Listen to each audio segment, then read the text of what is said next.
The Northern Territory Minister for Housing and Community Development, the Honourable Gerry McCarthy MLA, visited the remote Titjikala community in Central Australia to meet locals and talk about how the Room to Breathe Early Works program will provide additional living spaces for their families.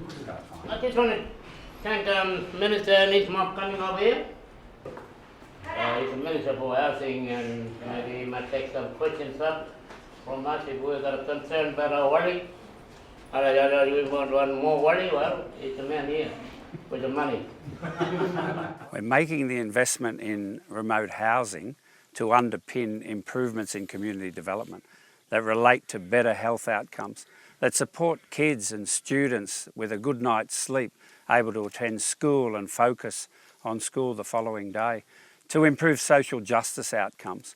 But most importantly, the Northern Territory has the highest rate of homelessness in the nation, and this relates to overcrowding.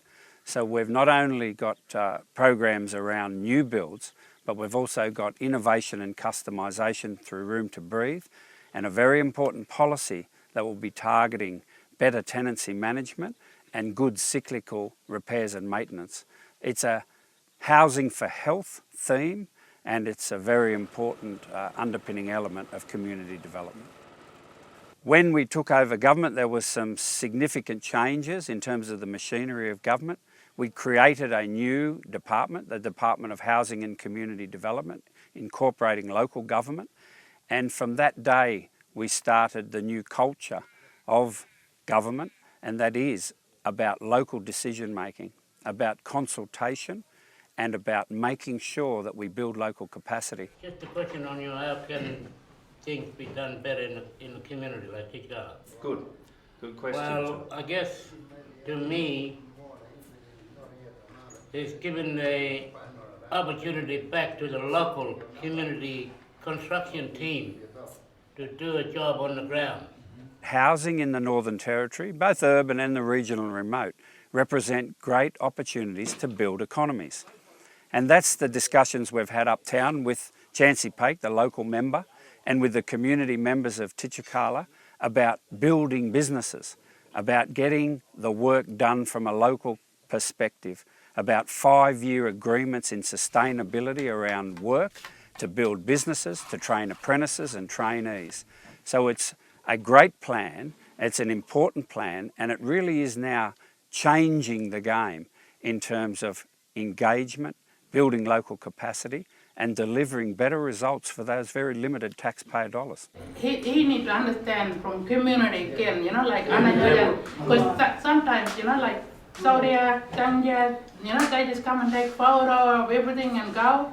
Before you give it to them, you need to understand that they've got a lot of complaints from us in the ground, Local people. So they come and do things, like we've seen them just come and take a photo and like, oh, we're coming back. Like, they got paid to drive all the way here just to take a photo and go back, So, and they're gonna get paid bringing the part back, so you paid them twice. A very informed resident, and that was wonderful to hear a younger person articulate some very important principles.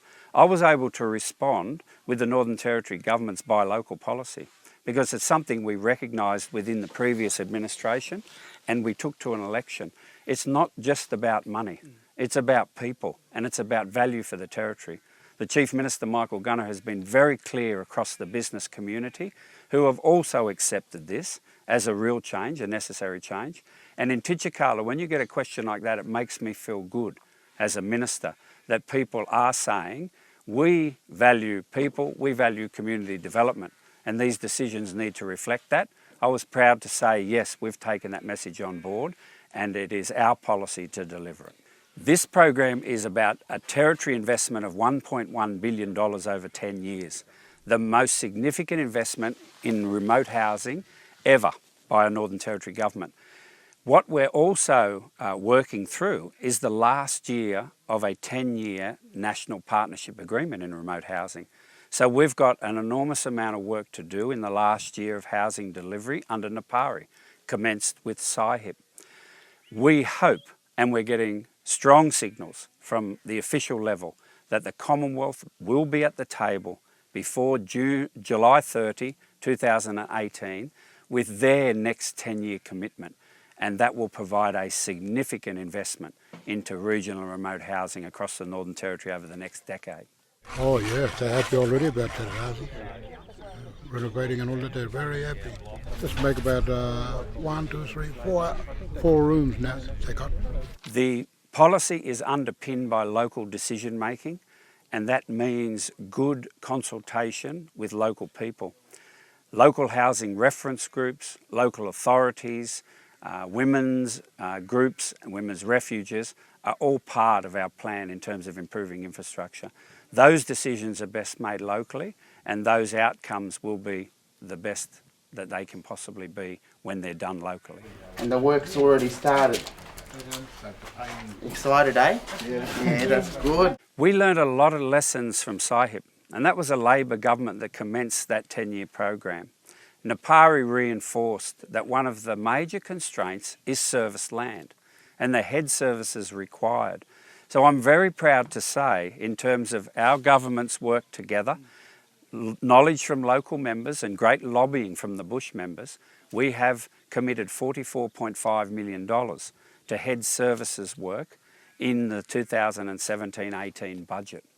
This is money that will also show the Commonwealth that the Territory is front and centre and means business. I've had early discussions with Minister Scullion. He acknowledges as well one of the major constraints of SIHIP and Napari was land servicing costs. And so we feel confident that when the Commonwealth come to the table with their commitment over the next 10 years, that land servicing costs will also be a part of that commitment. The contractors come in, they do boom, boom, boom, boom, and they're gone. You know, job not very well done. Better to keep our control back to our local workers. It is about local jobs. It's about local capacity. Here today at Titjikala, that was my first question. Now, there's a couple of things that you might be interested in. First of all, there has been considerable refurbishment program of houses under the Napari program, which meant that there was a contractor on site. The Macdonald Regional Council was selected in terms of early works and made a very smart decision about engaging that contractor on site. So we're delivering some good results here in terms of the early works. My first question was, how many local people have been involved with the contractor? And so far I've been advised that there has been lots of labouring jobs that have been involved with the Napari refurbishment program. And there's lots of ancillary jobs associated with our early works, room to breathe. Jobs around disposal of rubbish, around managing sites, around community consultation and so forth.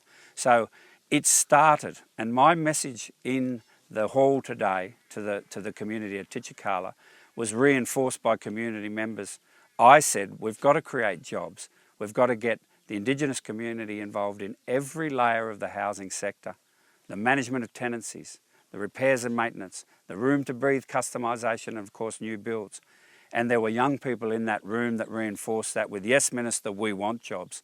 So I haven't got a number on local jobs a week into a $1.1 billion program, but I can tell the community fair and squarely, in 10 years' time, we press rewind, we don't see that local capacity, then not a lot's going to change. The difference is that the Bush will control it.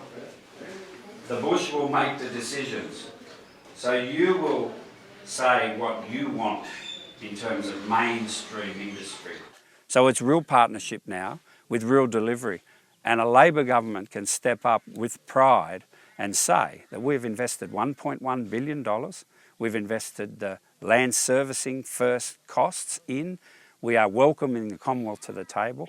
And with a significant program over 10 years, let's see the creation of many, many hundreds of Territory jobs.